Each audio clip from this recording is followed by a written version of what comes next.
Imagine walking through the world before cities existed. No streets, no kings, no walls, no money, no police, no written laws, no markets packed with strangers, no temples rising over rooftops. Just small groups of people moving with the seasons, sleeping near fires, following animals, gathering plants, and living in a world where almost everyone you knew was someone you had seen since childhood. Now imagine something impossible begins to happen. People stop moving. They build houses that do not disappear after one season. They bury their dead beneath their floors. They store grain. They argue over land. They trade with strangers. They organize labor. They raise walls. They build shrines. They create leaders. And eventually, they invent something no human had ever needed before: a city. But the first city did not begin with a king sitting on a throne. It did not begin with an army marching through a gate. It did not begin with a grand plan drawn on a clay tablet. It began with a problem. Too many people, too much food, too much fear, too much trust, too much conflict, all trapped in one place. And once humans learned to live together at that scale, there was no going back. For most of human history, we were not city people. We were mobile, flexible, small scale.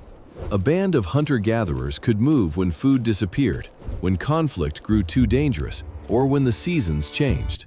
The group was the safety net. The land was the storehouse. Memory was the map. But after the last ice age, the world warmed. Rivers became more predictable. Wild grains grew thick in certain regions. Animals gathered in more stable patterns.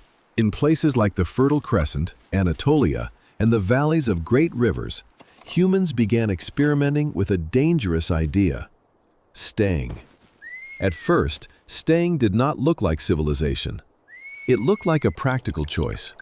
If a valley had grain, water, game, and shelter, why leave so quickly? If seeds returned each year, why not help them grow? If animals could be watched, guided, and eventually domesticated, why follow them forever? This was not an instant revolution. It was slow, messy, uneven. Some communities farmed and still hunted. Some settled part of the year and moved the rest. Some built villages long before they became what we would call cities. But the direction had changed. Humans were beginning to tie themselves to places. And once you tie yourself to a place, the place begins to change you. A mobile group can carry only what it needs. A settled village can accumulate tools, food, clay pots, storage bins, houses, ritual objects, memories, dead ancestors, claims over fields, stories about who belongs and who does not. A camp can be abandoned. A village becomes a world.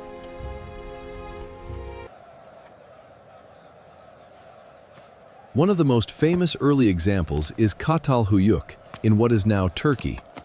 It was not a city in the later Mesopotamian sense, but it was a huge Neolithic settlement with tightly packed houses, roof access, wall paintings, and a long-lived community that helps archaeologists understand how humans began living in dense, permanent settlements. UNESCO describes it as a rare, well-preserved Neolithic settlement with back-to-back houses entered from the roof, and Britannica dates its occupation roughly between the late 7th and 6th millennia BCE. Picture it. No streets like ours. No open avenues. Instead, homes pressed against homes, walls touching walls, people moving across rooftops like a second ground.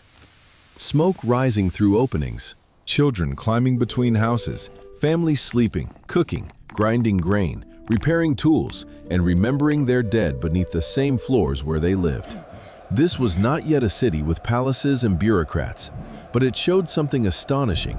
Humans could live in large, dense communities without being organized like a modern town. And that created new pressures. When people live close together, everything intensifies. Disease spreads faster, waste becomes a problem, food storage becomes a target, jealousy becomes harder to escape. If your neighbor steals from you, you cannot simply avoid them forever. If two families fight, everyone hears it. If one group controls better land, resentment grows. If one household stores more grain, inequality begins to appear. The first large settlements forced humans to answer questions they had never faced at that scale. Who owns this house? Who controls this food? Who decides where the walls go? Who settles disputes? Who speaks to the gods? Who organizes the work when the flood comes? At first, the answers may have come from kinship, elders, ritual, and shared custom. But as settlements grew larger, personal relationships were no longer enough.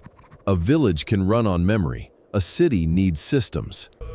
Families argue over baskets of grain, elders mediate, workers repair walls, ritual figures gather near painted rooms. The next great step happened in southern Mesopotamia, in the lands between the Tigris and Euphrates rivers. This was a difficult landscape, but also an incredibly powerful one. The rivers could bring fertile silt, but they could also flood unpredictably. The land could produce grain, but it needed irrigation. Fields needed canals. Canals needed labor. Labor needed coordination. And coordination creates power. If a community must dig channels, maintain levees, store grain, organize planting, and distribute food, someone has to measure. Someone has to command. Someone has to record. Someone has to enforce agreements. This is where the city begins to become something more than just a big settlement. It becomes an engine. Uruk, in southern Mesopotamia, is often described as one of the world's first true cities. By around 3200 BCE, the Metropolitan Museum of Art describes Uruk as the largest settlement in southern Mesopotamia, dominated by monumental mud brick buildings and extraordinary works of art. The Met also notes that Uruk covered about 250 hectares and has been called the first city in world history. But Uruk was not just bigger, it was different. A village is where people live. A city is where people are organized. In Uruk, food, labor, religion, trade, and authority began to concentrate. Monumental buildings rose from mud brick. Temples became economic centers. Workers produced goods not only for themselves, but for institutions. Craft specialists made pottery, textiles, tools, seals, and ornaments. Traders moved materials across long distances. Administrators tracked resources. Priests and leaders connected earthly power to divine order. This was the beginning of a new human machine. For the first time, thousands of people could be pulled into one shared system, even if they did not personally know one another. That was revolutionary and terrifying. Workers carry baskets, scribes press marks into clay, priests stand before a temple. Before cities, most human cooperation was face-to-face. You knew who owed you meat. You knew who was brave, lazy, generous, dangerous, or dishonest. Reputation traveled through a small group. But in a city, strangers become part of daily life. The potter does not grow all his own grain. The farmer does not make all his own tools. The temple worker may eat food collected from fields he never sees. A trader may bring stone, timber, or metal from lands beyond the horizon. A laborer may build a wall for people he will never meet. This requires trust beyond memory. So cities created new tools for trust. Seals, tokens, measures, rations, storehouses, officials, rituals, eventually writing. The earliest writing in Mesopotamia was not invented to write love poems or heroic myths. It began as accounting.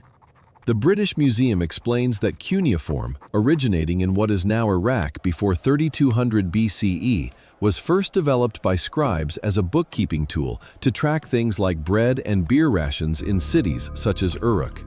That detail changes everything. Writing begins because the city becomes too complicated for human memory. Too many sheep, too much grain, too many workers, too many debts, too many promises. A clay tablet was not just a record, it was power made visible. Once something was marked, counted, and stored, it could be controlled. And once resources could be controlled, society could become unequal in ways never seen before. This is the strange truth about the first city. It was a miracle of cooperation and a machine of inequality. Cities allowed humans to do things small bands could not. They could build temples, store surplus food, support full-time craftspeople, organize long-distance trade, defend territory, create art, rituals, and institutions that lasted beyond one lifetime. But the price was high. Surplus food meant some people could stop farming. That sounds like progress, and it was. But it also meant some people could become administrators, priests, guards, elites, and rulers. The person who controls the storage room can become more powerful than the person who grows the food. The person who speaks for the gods can command the person who digs the canal. In the beginning, leadership may have been practical. Someone had to organize work. Someone had to settle disputes. Someone had to manage rituals. Someone had to protect the grain. But practical authority can harden into hierarchy. The city did not just create buildings, it created rank. For the first time, human life began to separate into layers. Farmers, laborers, craftspeople, merchants, scribes, priests, officials, warriors, leaders. A city needs everyone, but it does not reward everyone equally. Farmers at fields, workers at canals, scribes at tablets, priests near temple, leader above the crowd. And then came another problem. Once a city has grain, walls, workers, and wealth, it becomes worth attacking. A small group of foragers can disappear into the landscape. A city cannot. It is fixed, visible, vulnerable, rich. So cities changed the meaning of violence. War was no longer just a raid between groups. It could become organized competition over land, water, labor, trade routes, and prestige. Walls rose not only to mark identity, but to control access and defend stored wealth. Leaders who could protect the city gained legitimacy. Leaders who could conquer gained more. This is where the first city begins to point toward the first state. Not immediately, not everywhere, but the logic was there. More food led to more people. More people required more organization. More organization created authority. Authority protected surplus. Surplus attracted conflict. Conflict strengthened leaders, and leaders turned settlements into political machines. The first city was not only a place where people lived together, it was a place where power learned how to stand still. Why did people accept it? Why would anyone trade the freedom of small group life for the pressures of crowded settlement? The answer is complicated, but it begins with survival. Cities were dangerous, but they also offered security. Stored food could carry people through bad seasons. Shared labor could manage floods and droughts. Rituals could create meaning. Walls could protect against enemies. Markets could provide things no single household could make. Specialists could create better tools. Dense communities could preserve knowledge. The city was a trap, but it was also a promise. It told people, stay here and you may suffer, but you may also become part of something larger than your family, larger than your field, larger than your lifetime. That promise was powerful. Because humans do not only need food, we need belonging, we need stories, we need order. We need a reason to believe that tomorrow will not be chaos. The first cities gave people that reason. They wrapped daily labor in cosmic meaning. The grain was not just grain, it belonged to the temple. The wall was not just a wall, it protected a sacred community. The leader was not just a manager, he stood between humans and gods. The city was not just mud brick, it was the center of the world. And once people believed that, civilization had begun. This is why the first city may be one of the most important inventions in human history. Not because it gave us buildings, but because it changed what humans thought they were. Before the city, a person belonged mostly to a family, a band, a landscape, a memory. After the city, a person could belong to an institution, a temple, a ruler, a profession, a class, a law, a state. That shift created almost everything we recognize today. Government, bureaucracy, taxation, organized religion, police power, public works, markets, writing, social inequality, professional armies, Monumental architecture, recorded history. The city did not simply appear after civilization. The city created civilization. And maybe the most haunting part is this. The first people who entered that new world probably did not know they were changing the human story forever. A farmer carrying barley into a storehouse did not think, "I am helping invent the state." A scribe pressing marks into clay did not think, "I am opening the age of written history." A worker lifting mud bricks under the Mesopotamian sun did not think, "One day, billions of humans will live in cities." They were solving immediate problems: food, water, labor, fear, trust. But together, those problems built something enormous. So how did the first city begin? It began when humans stopped running from uncertainty and tried to contain it. They planted seeds and stayed. They stored food and counted it. They built houses and buried ancestors beneath them. They dug canals and obeyed organizers. They gathered around temples and believed the city mattered. They accepted rules, ranks, work, debt, protection, and power.